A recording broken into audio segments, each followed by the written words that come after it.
Hello guys, it is Wiz and today I'll be reviewing the full armored Unicorn Gundam from Gundam Fix figuration next generation. So I'll start off with a brief height comparison. I have measured the height and it is around 5.5 inch figure, and just as I expected, and in comparison to a master grade same name different color cousin. Okay, another look, and this full armored unicorn mode took me a significant amount of time. Well, mostly from the back Gatling gun assembly, which comes off and on and off and on and on and off. So what do I do now? To be honest, it took me a long time to assemble and disassemble this Gundam figuration.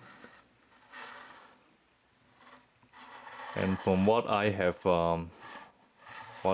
observed closely on the weapons and the figure itself, I'll talk about the weapons. The weapons are done pretty well this time around. In comparison with the last Katoki figure that I received, the Albion, the Lancelot Albion.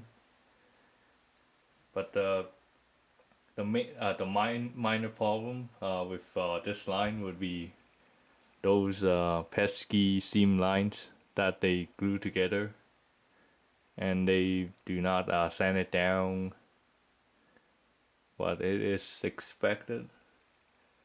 I mean, labor costs doesn't come cheap, and considering how much work it is done has been done on the model, panel line, deco, on pretty much every single part on the model itself. That alone probably would take the builder or the guy who wants to collect it at least over 10 hours. The figure is surprisingly pretty good. You know what? I tried putting on letting it stand on its own. It is okay. It is okay stable. But in this mode, it is obvious that you have to utilize the stand to make it stand up. The articulation is resembles that of the high grade, and slightly better than the master grade, or more like the same as the 1.0 master grade Unicorn. It is visually stunning. I'll close up. I'll talk about the figure.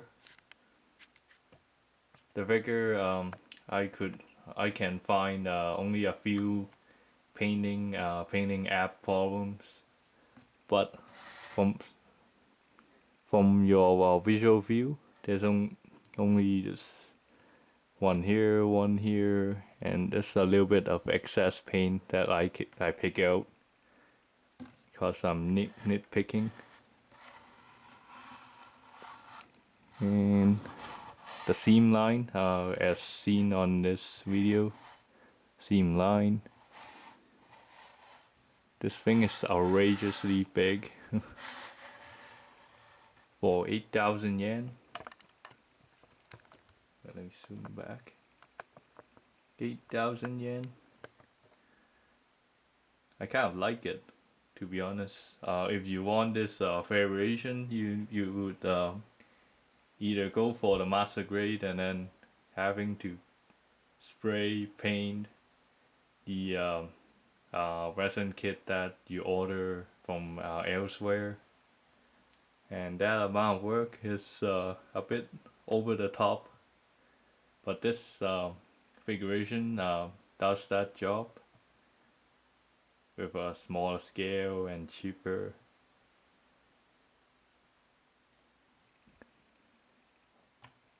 I guess I don't really want to touch it, but the arms are on a ball joint, and it can bend, can rotate.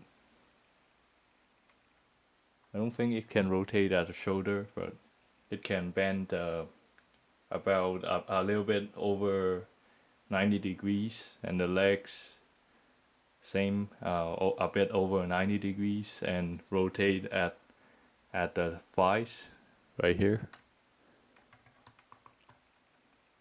And the feet has limited articulation as this piece is interfering left and right. Okay. It's on two joints, but it is still very limited. The front skirts on the ball joint, and you can rotate them. The back. This kit do not transform into the unicorn mode, which is a good thing. And oh, I forgot about the front.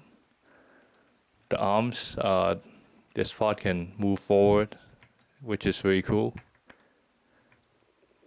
And it comes with bean savers and different sets of hands.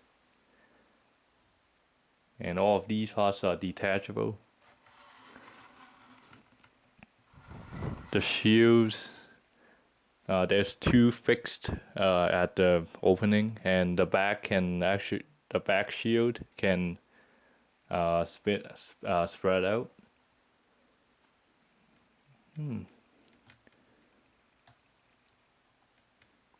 Two bean savers. Well, probably one last caution to people who wants to buy this figuration. It would be beware of the small parts, and yeah, basically be aware of small parts, and when you fit them in, when you put them together, what I call some assembly required. Just put them together slowly, and the shields have different size of pegs, so don't force one or the other into these pairs of Gatling guns.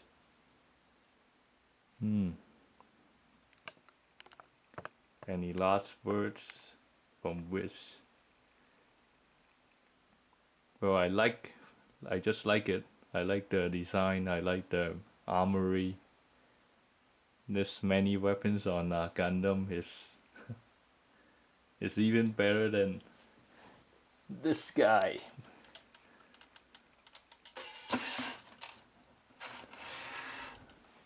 Yep. I like just the design. Well, basically most gun robot designs from Hajime Katoki are my favorite. They're just great. Cool design. Anyways, this has been a long talk from Wiz, and this concludes the review of Unicorn Full Armor from the GFFN product line, and see you guys in the next video.